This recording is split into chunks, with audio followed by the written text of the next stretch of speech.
Pow,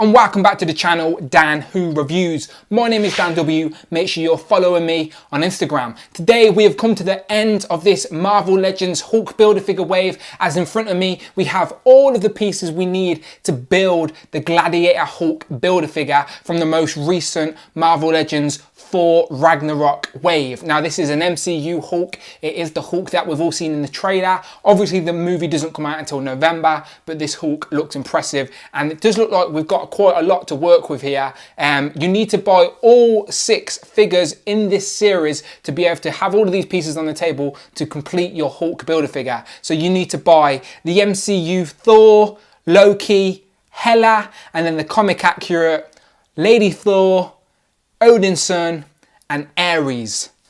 Once you've brought all 6 of those figures, you will have every piece that you see in front of me and we can build the Hulk. Pow, and there is the Hulk complete on the table. I cut the camera off just to put them together because sometimes some of the joints are a little bit stiff when you first put a Build-A-Figure piece together, and I didn't want to break it, but it is very simple to put together. Obviously all of this harness piece was a separate piece, helmet comes off. These hands were a little bit stiff as well, so I don't know if I was the only one who had issues getting those weapons in the hands, but it's a very tight grip, which I'm not complaining about, to be fair. But all of his armor pieces come off, his sandals come off, his little battle skirt thing comes off. Obviously this chest piece comes off. There's a peg just under there which you can take that off. Obviously the helmet comes off, which doesn't look as silly as I thought it would originally. But yeah, very menacing Gladiator Hulk, obviously massively inspired by Planet Hulk from the comics.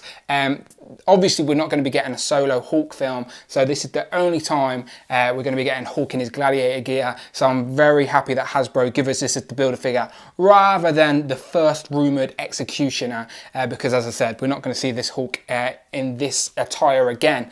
And yeah, looks very good. I'm very happy with it, glad to have it, look forward to seeing the film. So let me zoom in, show you some details, and then we'll get into some comparisons.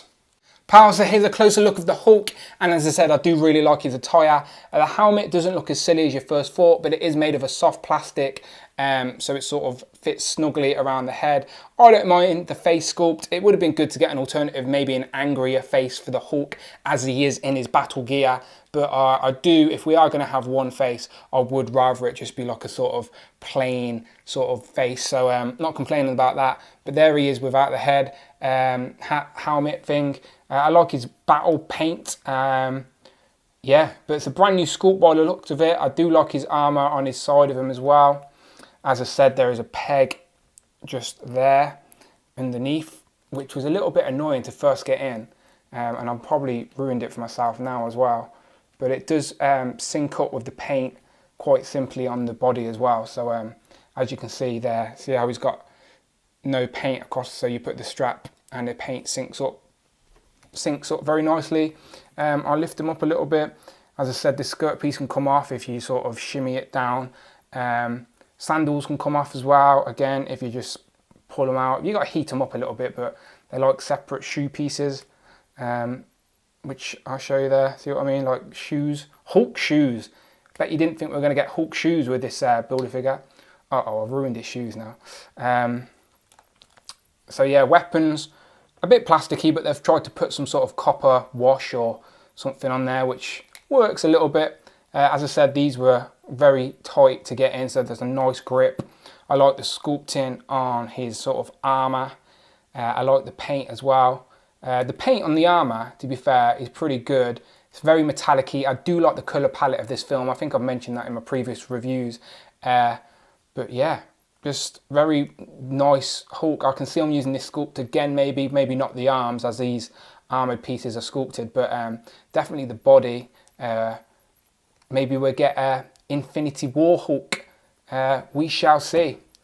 Here he is compared to the other MCU Hulk we have so far. I think this Hulk is from the Age of Ultron film, from the Thanos Build-A-Figure wave. As you can see, this Hulk is a lot bigger. The articulation is a lot better on this guy as well. This guy was single packed, so I can understand why this guy is on a much bigger, bulkier mold. As I said, the articulation is better. This guy is a bit of a pain in the ass to stand sometimes. His arms don't go down much further than that. there's only swivel at the sort of chest area, and the legs are a little bit awkward as well. Not a lot of articulation in the feet, where this guy, you get the same joints at the sort of chest, but then you also get the swivel on the thighs as well. And yeah, just, I don't know, this Hulk is a lot more menacing than this guy. Obviously a lot taller as well, especially when you put his helmet on. You can't get this guy holding any weapons because both of his arms are just closed fists. And as you can see, he's a pain in the ass to stand, and all I'm getting him to do is just stand there. Now my camera don't even pick up the top of this guy with his helmet on. Does the helmet fit on this guy just for jokes? Yeah, it does a little bit, I suppose. If you wanted your helmet on that guy, I don't know why you would, but it does. And he keeps falling over, so he's doing my head in. Hopefully we do get an updated Hulk for Infinity War, of course.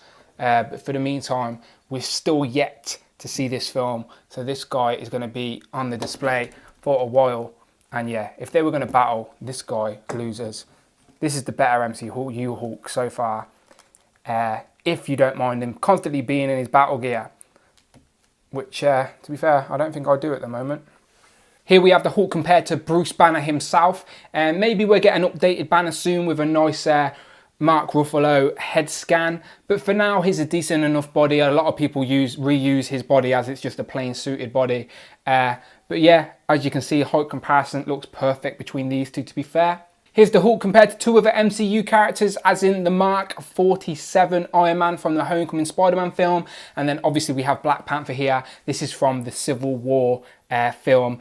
Talking about updated face sculpts, maybe we'll get an updated Chadwick Boseman head when we get the new Black Panther wave early of next year. That's got to happen, isn't it? Since we have seen the 12-inch figure already with an updated face scan, so surely we'll get one in the 6-inch version. But yeah, this Hulk sort of fits in very nicely in scale with these other MCU characters. Now, let's be honest, this is a battle we all want to see. The Hulkbuster Mark 44 next to Gladiator Hulk. Will it make a difference with all his experience in the arena, with his weapons, with his armor?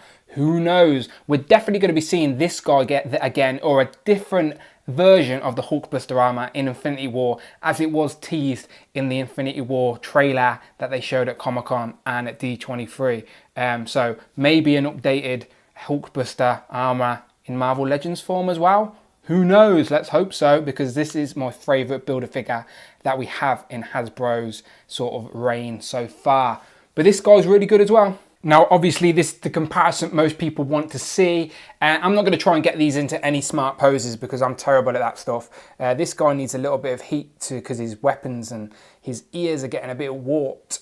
So I need to sort that out. But these two scale together, I think, perfectly. Anyone who's good at ACBA or building dioramas can definitely get these two in a great sort of gladiator arena and pose.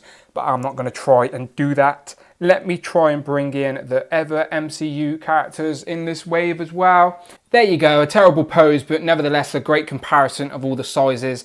Again, I think Hela is very tall for a female figure, but the rest of the guys do scale great together. Hulk looking very menacing, as he should. So there we have it, another Marvel Legends wave complete. Very surprised to get this wave so early, as the movie Thor Ragnarok doesn't come out for a few months yet, but not complaining. A nice mix as well of MCU figures and comic figures. Myself, as a massive MCU fan, I'm glad that we got a little bit more MCU. I like that the Build-A-Figure was an MCU character as well. And this time it was the Hulk, Gladiator Hulk style. So as I said, you can recreate the scenes that we have seen so far from the trailer. One of the best female Marvel Legends that we have, definitely for the MCU. An updated Loki. I know a lot of people didn't have the previous Loki, so it's another chance to get him. I'll probably get the 2-pack just for the alternative version of Thor. And then a nice little mix of comic book characters, especially Ares. I know Ares was sought after, but nevertheless, people wanted Jane Foster to round up their all new, all different Avengers. And then Odinson as well. So yeah, I think collectors are happy overall. I'm happy overall. My favourite figure from the wave is probably Hela. 2nd place, Hulk. 3rd place, Thor. 4th place, Loki. But as always, I talk too much towards the end of these videos. So I'm going to say thank you very much for watching. If you want to see my reviews of any of these, check out the playlist that is on my channel. Leave a comment what were your favourite figures of this wave, and I shall hopefully see you on the next wave. Pow!